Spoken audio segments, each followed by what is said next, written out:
ఏం చేస్తానని మాట ఇచ్చినట్టుగా ఆయన చెప్పారు. అది నెరేటివ్లో కొంచెం చిన్న సడలింపు అండి. బేసిక్గా అది రానా గారికి చెప్పడం జరిగింది. అక్కడి నుంచి it was got packaged by these people.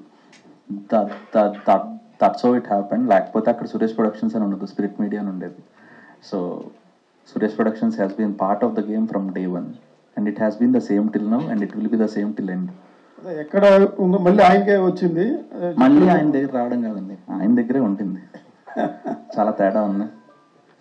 Okay, thank you. మొత్తానికి మంచి సినిమా తీశారు. థ్యాంక్ యూ అండి. ఇప్పుడు ఊత పదాలు ఉంటాయి. చిన్న కథ కాదనేది ఊత పదం అక్కడ చిత్తూరు జిల్లాలో అసలు అది కావాలని పెట్టారా? లేదండి, తిరుపతి, నెల్లూరు, చిత్తూరు ప్రాంతాల్లో అది ఊత పదం. చాలా మందికి అది ఊత పదం. నెల్లూరులో ఏం మందల అంటారు కదా, మందల ఏదో అంటారు. ఏం మందలం అంటే విశేషం ఏంటనేదాన్ని మా మీద వస్తుంది ఏదో పదం, ఏంటి మందల అని. ఓకే ఓకే, థ్యాంక్స్ అండి, నాకు నేర్పించారు మీరు ఈరోజు. లేదు, మేము అక్కడ ఉన్నాంలేండి, 1.5 years ఉన్నాను. నైస్. ఈ చిన్న కథ ఊత పదం చాలా బాగుంది.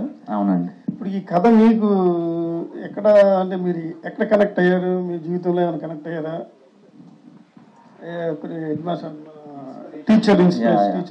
ఇది ఒకళ్ళ జీవితం అని కాదండి. It's like inspired from multiple lifes actually. మన కథలు అయితే మన అనుభవాల నుంచి చదువు పుడతాయి, లేకపోతే మనం చదివిన పుస్తకాల నుంచి పుడతాయి, మనం చూసిన మనుషుల నుంచి పుడతాయి. సో ఇది అన్నిటి యొక్క కలయిక. 35. మీకు ఎన్ని మార్కులు వచ్చింది మ్యాథ్స్లో? మ్యాథ్స్లో నేను పాస్ అయ్యేవాడిని అండి. అవునండి, పాస్ అయ్యేవాడిని.